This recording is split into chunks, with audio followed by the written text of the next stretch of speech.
بسم اللہ الرحمن الرحیم صلی اللہ علیہ وآلہ وسلم۔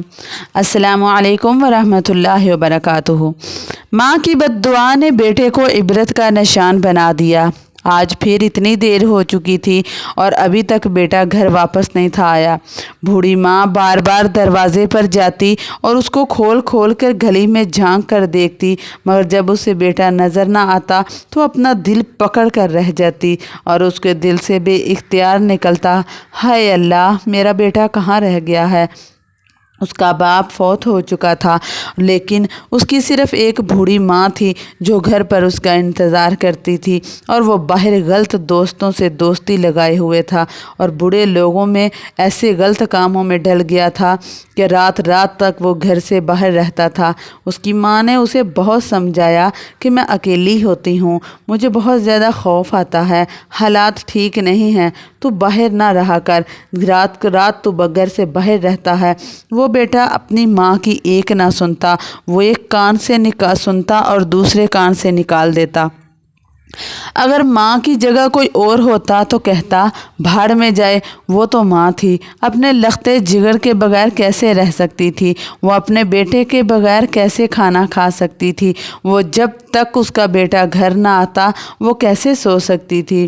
آج پھر وہی معاملہ ہوا۔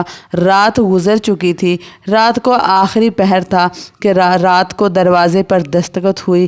ماں بھاگتی ہوئی دروازہ کھول کر دیکھا تو سامنے اس کا بیٹا کھڑا ہے۔ ماں نے شکر ادا کیا، دیر ہو گئی، خیر ہے، پر بیٹا خیر سے گھر تو آیا ہے۔ بیٹا کہنے لگا۔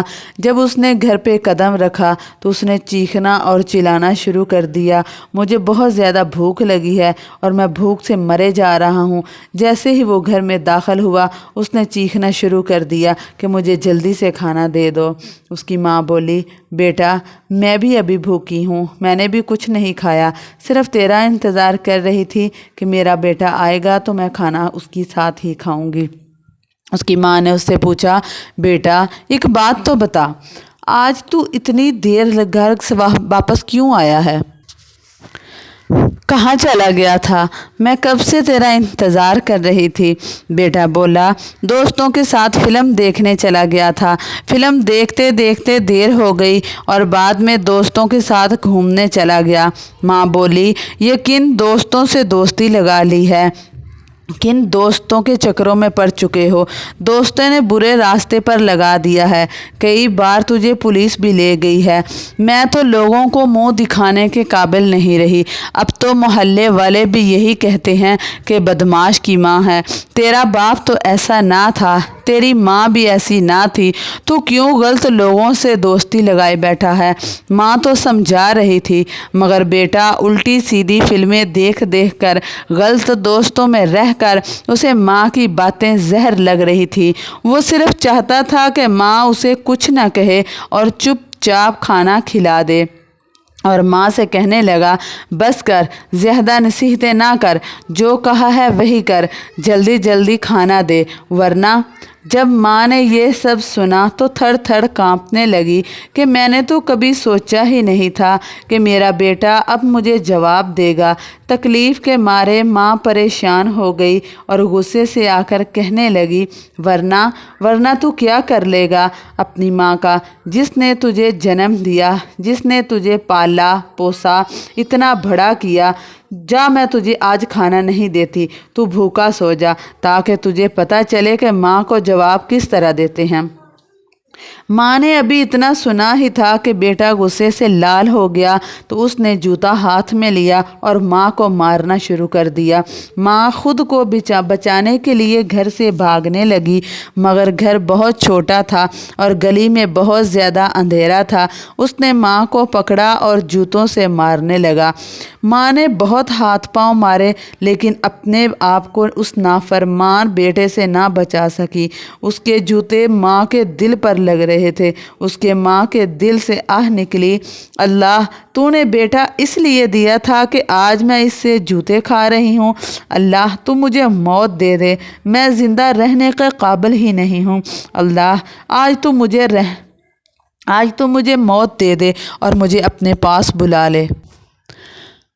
اللہ میں زیادہ جوتے کھانے کے قابل نہیں ہوں، یا اللہ اور زیادہ جوتے نہیں کھا سکتی۔ جس بیٹے نے اپنے ماں کو ذلیل کیا ہے اس کو دنیا آخرت میں ذلیل کر دے۔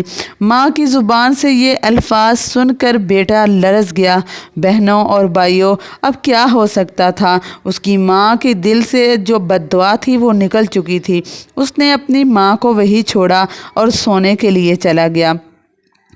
تھوڑی ہی دیر میں وہ سو چکا تھا کہ اچانک اس کے پیر پر درد ہوا۔ اس نے سمجھا معمولی درد ہے، ابھی دور ہو جائے گا، مگر وہ درد مزید بڑھتا گیا۔ وہ درد اتنا بڑھا کہ برداشت سے باہر ہو گیا۔ اس کا پاؤں بھی سوج چکا تھا۔ وہ گھر سے نکلا اور بڑی مشکل سے ڈاکٹر کے پاس گیا۔ ڈاکٹر نے معائنہ کیا تو کہنے لگا کہ یہ تو کوئی سمجھ نہیں آ رہی کہ یہ درد کیوں ہو رہا ہے اور یہ پاؤں کیوں سوج رہا ہے۔ اس کو جا کر کسی بڑے ہسپتال سے چیک کروائے۔ اب وہ لاہور کے بڑے ہسپتال میں گیا مگر کسی کو بھی کچھ سمجھ نہ آیا۔ پھر وہ ملتان کے مشہور نشتر ہاسپٹل میں گیا۔ وہاں بھی صاف جواب دے دیا گیا، کچھ بھی سمجھ نہیں تھا آیا۔ ایسی کون سی بیماری ہے جس نے اسے گھیر لیا ہے؟ اس کا مزید حال برے سے برا ہوتا رہا، مزید درد بڑھتا گیا، پاؤں سوجتا گیا۔ ڈاکٹروں نے کہا کہ مزید پاؤں خراب ہو رہا ہے، اس لیے اس کو کاٹنا ہی بہتر ہے۔ لہٰذا اس کا پاؤں کاٹ دیا گیا مگر پھر بھی آرام نہ آیا، اور یہاں تک کہ اس کو جب بھی ڈاکٹر کاٹتے تھے آہستہ آہستہ اس میں دوبارہ سے پیپ نکلنا شروع ہو گئی، اور آہستہ آہستہ ایک دن اس کا ڈاکٹروں نے مکمل پاؤں کاٹ دیا اور اس کی ٹانگ پھر بھی ٹھیک نہ ہوئی اور وہ لنگڑا ہو چکا تھا، اور پھر بھی اس کی ٹانگ ٹھیک نہ ہوئی، اس میں دوبارہ پیپ بن گئی۔ ادھر وہ ٹھیک نہیں تھا ہو رہا اور ادھر اس کی ماں دکھیاری فوت ہو چکی تھی۔ اپنے بیٹے کے جوتے کھانے کے بعد وہ ایک ہی ہفتہ زندہ رہی، اور اس نے اس ایک ہفتے کے دوران بالکل بھی کھانا پینا چھوڑ دیا تھا۔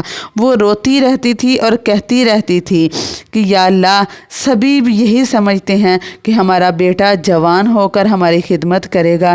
میں تو یہی سمجھی تھی کہ بیٹا بڑا ہو کر خدمت کرے گا، مگر میں نے تو اس کے بڑھاپے میں بھی اس کے جوتے ہی کھائے ہیں۔ مجھے اپنے بیٹے کی کوئی ضرورت نہیں۔ یہی کہتی کہتی وہ فوت ہو گئی۔ ماں کے مرنے کے بعد اس نے شادی کی، اور شادی کے بعد اس کے بچے ہوئے، اور ایک دن اس کے بیوی اور بچے بھی اس کو چھوڑ گئے۔ بچے تو اس کے بالکل بھی قریب نہیں تھے جاتے۔ اس کی جائیداد بہت زیادہ تھی، ایک دکان بھی تھی جس پر ان سب نے قبضہ کر لیا تھا اور اس سے سب کچھ چھین لیا تھا، یہاں تک کہ اس کے پاس کھانے پینے کو بھی کچھ نہ رہا، علاج کے لیے رقم تک نہ رہی اس کے پاس۔ وہ بد نصیب بھیک مانگنے کے لیے راستوں پر بیٹھنے لگا، یہاں تک کہ جب لوگ اس کو بھیک دیتے تو اس کے قریب تک بھی نہ جاتے۔ جیسے کسی کتے کو کھانے کے لیے ہڈی دیتے ہیں ویسے ہی اس کی طرف کھانا اچھالتے تھے لوگ، اور یہ کہتے تھے کہ یہ وہی لعنتی ہے جس نے اپنی ماں کو جوتے مارے تھے، اس نے اسی راستے پر اپنے ماں کو جوتے مارے تھے، اور وہ اسی راستے پر وہ بھیک مانگتا رہا، اور اس کے زخم پر پیپ بنتی رہی اور مکھیاں اس طرح بیٹھتی تھیں اور بدبو وغیرہ اور بدبو سے برا حال ہو رہا تھا، اور درد اور تکلیف میں وہ ہمیشہ مبتلا رہتا تھا، اور اسی حالت میں اور اسی راستے پر 4 سال تک وہ بھیک مانگتا رہا۔ اور جس گاؤں میں یہ واقعہ پیش آیا اس گاؤں میں ایک دن ایک مولانا آئے، ان کا نام مولانا عبدالشکور رحمۃ اللہ علیہ تھا۔ وہ بہت ہی اچھی تقریر اور بیان کیا کرتے تھے۔ اس گاؤں میں انہوں نے تقریر کی اور وہ واپس جا رہے تھے کہ راستے میں انہیں ایک شخص ملا۔ وہ چارپائی پر بیٹھا ہوا تھا، اس کے آس پاس مکھیاں ہی مکھیاں اڑ رہی تھیں، اور اس کے چہرے کا رنگ زرد تھا، دانت میلے کچیلے تھے اور بہت ہی پریشان معلوم ہو رہا تھا۔ جب اس نے مولانا صاحب کو